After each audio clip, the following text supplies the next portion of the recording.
একটি মাত্র ডিম দিয়ে এই লোভনীয় নাস্তাটা বানিয়ে পুরো পরিবারকে খুশি করতে পারেন।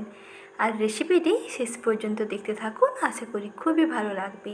এই লোভনীয় নাস্তাগুলো বানাতে বেশি কিছু উপকরণ লাগবে না, ঘরে থাকা সামান্য কটি উপকরণ দিয়ে খুব সহজেই বানিয়ে নিতে পারবেন। এই নাস্তাগুলো যাকে খাওয়াবেন বারবার অনুরোধ আসতেই থাকবে আর একবার বানিয়ে দেওয়ার জন্য, কারণ খেতে এতটাই দুর্দান্ত হয়। জিভে জল আনা এই লোভনীয় নাস্তাগুলো কি করে বানিয়েছি তার একটা সিক্রেট পদ্ধতি আজকে আপনাদের সঙ্গে শেয়ার করব। দেরি না করে রেসিপিটি ঝটপট দেখে নিন। ভালো লেগে থাকলে লাইক, শেয়ার এবং কমেন্ট করতে ভুলবেন না এবং চ্যানেল সাবস্ক্রাইব করে বন্ধু হয়ে পাশে থাকুন। এই রকম নতুন নতুন রেসিপিগুলো সময় মতন পেয়ে যাবেন। আর দেরি না করে আসুন তবে ঝটপট রেসিপিটি দেখে নিন। প্রথমেই বাটির মধ্যে নিয়ে নিচ্ছি একটি কাঁচা ডিম। ডিমটাকে প্রথমেই ফাটিয়ে নিচ্ছি। আর নাস্তাগুলো একটি মাত্র ডিম দিয়েই বানানো হবে। প্রথমে দিয়ে দিচ্ছি ডিম, তার মধ্যে দিয়ে দিচ্ছি কুচনো পেঁয়াজ। একটি বড় মাপের পেঁয়াজকে এইরকম ঝাড়ি ঝাড়ি করে কেটে নিয়েছি। এখন দিয়ে দিচ্ছি স্বাদ মতো লবণ। লবণ দিয়ে পেঁয়াজের সঙ্গে ও ডিমের সঙ্গে ভালো করে মিশিয়ে নিচ্ছি। ডিমটাকে খুব ভালো করে ফেটিয়ে নিতে হবে। প্রথমত ডিমটাকে খুব ভালো করে ফেটিয়ে নিতে হবে। আর এই ডিমের মধ্যে অল্প একটু কুচনো কাঁচা লঙ্কাও অ্যাড করতে পারেন। ঝালটা যতটা খাবেন সেই অনুযায়ী বুঝে কাঁচা লঙ্কাটা এখানে দিয়ে দেবেন। কিছুক্ষণ ফেটিয়ে নেওয়ার পরে দেখুন ডিমটা এই পর্যায়ে এসে গেছে। ডিমটাকে খুব ভালো করে ফেটিয়ে নিয়েছি। এখন পরের প্রসেসে চলে যাচ্ছি। তার জন্য একটি তাওয়া ভালো করে গরম করে প্রথমে দিয়ে দিলাম সরষের তেল। তেল ভালোভাবে গরম হয়ে আসলে দিয়ে দিচ্ছি ফেটানো ডিমটা। তারপর একটু নেড়ে চেড়ে ডিমটাকে ভেজে নিচ্ছি। খুব বেশি লাল করে ভাজার দরকার নেই, তাহলে ডিমটা কিন্তু শক্ত লাগবে। তাই গ্যাসের আঁচটা একেবারে কমিয়ে দিয়ে এই রকম বারবার স্প্যাচুলাটা দিয়ে নাড়তে থাকবেন, তাহলে দেখবেন ডিমটা খুব সুন্দর করে ভাজা হয়ে যাবে। কালারটাও একেবারে চেঞ্জ হবে না, অথচ ডিমটা খুব সুন্দরভাবে ভাজা হয়ে যাবে। ডিমটা দেখবেন একেবারে সফট থাকবে, খুবই নরম করে ভাজতে হবে। কিছুক্ষণ ভেজে নেওয়ার পরে দেখুন ডিমটা এই পর্যায়ে এসে গেছে। এর থেকে বেশি কিন্তু ভাজবো না। পেঁয়াজটা দেখেই বুঝতে পারছেন যে ডিমটা কেমন করে ভাজা হয়েছে। এখন পরের প্রসেসে চলে যাচ্ছি। তার জন্য মিক্সিং বোলের মধ্যে প্রথমে নিয়ে নিচ্ছি দেখুন এক বাটি ময়দা, দিয়ে দিচ্ছি হাফ চামচ লবণ, আর দিচ্ছি সাদা তেল। প্রায় 1 টেবিল চামচ মতো সাদা তেল দিয়ে ময়দার সঙ্গে ভালো করে মিশিয়ে নিচ্ছি।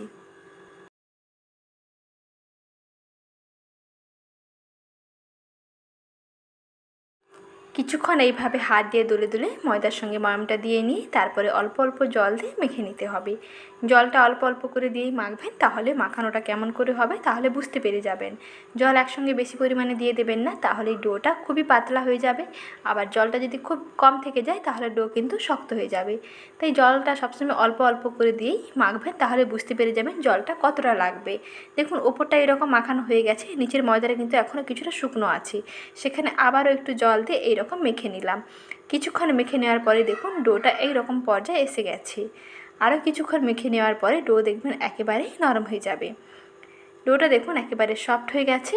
এখন ডোয়ের গায়ে অল্প একটু তেল লাগিয়ে রেখে দিচ্ছি প্রায় 10 মিনিটের জন্য। এতে ওপরটা আর ড্রাই হয়ে যাবে না। এই প্রসেসটা আগে করে নিতেই পারেন। প্রথমে ময়দাটা মেখে নিয়ে তারপরে ডিমটা ভেজে নেবেন, তাহলে দেখবেন ময়দাটাও খুব সুন্দরভাবে সফট হয়ে যাবে। আর এদিকে ডিমটা ভেজে ঠান্ডা করে নিয়ে তারপরে পুরিগুলো বানিয়ে নিতে হবে। ডো দেখুন 10 মিনিট পর ফিরে এসেছি। ডোটা দেখুন একেবারে সফট হয়ে গেছে। এই রকম নরম তুলতুলে একটা ডো বানিয়ে নিয়েছি। এর থেকে এখন লেচিগুলো কেটে নিচ্ছি। লেচিগুলো সাধারণত আমরা যেমন পরোটা বানাই ঠিক তেমনি করে লেচিগুলো কাটতে হবে। এর থেকে ছোট হয়ে গেলে কিন্তু পুরিগুলো ভালো হবে না। আর এদিকে দেখুন চাকতি বেলনিতে অলরেডি একটু তেল লাগিয়ে নিয়েছি। এখন প্রথমে একটা লুচির মতন তৈরি করে নিচ্ছি। একটা গোল শেপে লুচির মতন তৈরি করে নিতে হবে, আর এটা একটু পাতলা করেই তৈরি করতে হবে। মাঝখানটা একটু পুরু থাকবে আর সাইডগুলোকে একটু পাতলা করে দিতে হবে, কারণ সাইডগুলোকে আবার কিন্তু এক জায়গায় নিয়ে এসে সিল করতে হবে। তাই সাইডগুলো একটু পাতলা করে বেলে নিলাম। এর মাঝখানে দিয়ে দিতে হবে ডিমের পুর। তৈরি করে রাখা ডিমের পুরটাকে এরকম মাঝখানে দিয়ে একটু চেপে দিচ্ছি। এতে লেচিটার গায়ে ডিমটা খুব সুন্দরভাবে আটকে যাবে। এখন সাইডগুলোকে এইরকম আটকে দিচ্ছি। সাইডগুলোতে অল্প একটু জল লাগিয়ে দিতে পারেন, তাহলে কিন্তু আর মুখটা দেখবেন ভাজার সময় খুলে যাবে না, খুব সুন্দরভাবে আটকে যাবে। আর এখানে খুব একটা জল দেওয়ার প্রয়োজন নেই, যেহেতু ময়দা ডোটা খুব সফট করে মাখিয়েছি আর নরম আছে, তাই এই রকম দেখুন মুখটা আর জল দেওয়ার দরকার নেই, খুব সুন্দরভাবেই কিন্তু আটকে গেল। যদি প্রয়োজন হয়, মনে হয় যে মুখটা হয়তো আটকাচ্ছে না, তাহলে কিন্তু সাইডগুলোতে অল্প একটু জল লাগিয়ে দেবেন। দেখুন সাইডগুলোকে নিয়ে এসে এক জায়গায় এরকম আটকে দিয়েছি, এখন একটু হাত দিয়ে চেপে দিচ্ছি। যেখানে পুরু থাকবে সেখানে এরকম চেপে চেপে একটা গোল শেপ দিয়ে নিলাম। এই রকম করেই পুরিগুলো বানিয়ে নিতে হবে। এটা বলে দেওয়ার কিছু নেই, হাতের দিকে অল্প একটু খেয়াল করলেই বুঝতে পেরে যাবেন কেমন করে বানাচ্ছি। একটু এরকম চ্যাপটা করে দিয়ে এইরকম হাত দিয়ে একটু প্রেস করে দিলাম, দেখুন খুব সুন্দরভাবে একটা গোল শেপও হয়ে গেল আর আগে থেকে অনেকটা চ্যাপটাও হয়ে গেল। এগুলো তেলে ভাজার পরে কিন্তু খুব সুন্দরভাবে ফুলকো হয়ে যাবে, একেবারে ফুলে টইটম্বুর হয়ে যাবে। ঠিক একইভাবে আরও নাস্তাগুলো বানিয়ে নিচ্ছি। এই নাস্তাগুলো বানানো কিন্তু খুবই সহজ, আর বেশি কিন্তু কিছু উপকরণ লাগে না। সামান্য একটি মাত্র ডিম দিয়ে পুরো পরিবারের জন্য এই লোভনীয় নাস্তাগুলো বানিয়ে ফেলতে পারেন। বানানো দেখলেন খুবই সহজ। এইভাবে দেখুন সমস্ত পুরিগুলো বানিয়ে নিয়েছি। এখন এগুলোকে ভেজে নেব। তার জন্য কড়াইতে পর্যাপ্ত পরিমাণে তেল দিয়ে তেলটাকে মোটামুটি একটু গরম করে নিয়েছি। তেলটা যখন একটু গরম হয়ে যাবে তখন পুরিগুলোকে তেলের উপরে দিয়ে দিতে হবে। আর গ্যাসের আঁচটা একেবারে মাঝারি থেকে কমের মধ্যে করে দিতে হবে। একটু সময় নিয়ে ভাজতে হবে, যেহেতু এগুলো একটু পুরু আছে তাই ভাজতে একটু সময় লাগবে। তাই একটু সময় নিয়ে ভেজে নিলে দেখবেন খুব সুন্দরভাবে ওপর নিচে ভাজাটা হয়ে যাবে। একটা সাইড যখন হয়ে গেল তখন অপর পাশটাকে আবার উল্টে দিচ্ছি।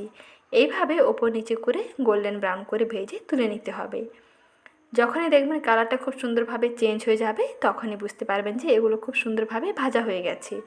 আর এগুলোকে ডিপ তেলে ভাজলে দেখবেন ফুলে একেবারে টইটম্বুর হয়ে যাবে। আর এখানে যেহেতু শ্যালো ফ্রাই করছি তাই খুব একটা না ফুললেও কিন্তু অনেকটাই ফুলে গেছে। এই খাস্তা খাস্তা ডিমের পুরিগুলো খেতে কিন্তু খুবই সুন্দর লাগে। দেখুন বেশ কিছুক্ষণ সময় নিয়ে ভেজে নেওয়ার পরে কালারটা অলরেডি এইরকম চেঞ্জ হয়ে গেছে। আর এগুলো দেখুন আকারটাও আগের থেকে অনেকটা ফুলে গেছে। একইভাবে সবগুলো ভেজে নিচ্ছি আর এক এক করে তেল থেকে তুলে নিচ্ছি। এগুলোকে তেল থেকে তুলে একটা কিচেন টিস্যুর উপরে রেখে দেবেন, এর যে অতিরিক্ত তেলটা তা অ্যাবজর্ব করে যাবে। এখন একটি পাত্রে সার্ভ করে নিচ্ছি। ডিম পুরিগুলো গরম গরম সার্ভ করবেন, দেখবেন খেতে দুর্দান্ত লাগবে। একটা খেলে তো মন ভরবে না, মনে হবে পুরো প্লেট ফাঁকা করে দিই। খেতে এতটাই সুন্দর হয়। আর এই সহজ রেসিপি দেখে বাড়িতে আপনারা অবশ্যই একবার বানিয়ে দেখুন, আশা করি খেতে খুবই দুর্দান্ত লাগবে। তাহলে আর দেরি না করে ঝটপট বাড়িতে বানিয়ে ফেলুন এইরকম খাস্তা খাস্তা ডিম পুরি। খেলে সবাই আপনার প্রশংসা করতেই থাকবে। আর ভেতরটা দেখুন, একটা ভেঙে দেখিয়ে দিচ্ছি কতটা সুন্দর হয়েছে। এতক্ষণ সাথে কিচেনের রেসিপি দেখলেন, যদি ভালো লেগে থাকে তাহলে লাইক করতে একেবারে ভুলবেন না এবং ভিডিওটিকে বন্ধুদের মধ্যে শেয়ার করবেন। আর চ্যানেলের নতুন দর্শক বন্ধু হয়ে থাকলে চ্যানেলটিকে সাবস্ক্রাইব করে নেওয়ার অনুরোধ থাকলো। ভালো থাকবেন, সুস্থ থাকবেন, আবারও শীঘ্রই দেখা হবে নতুন এক রেসিপি নিয়ে। ধন্যবাদ।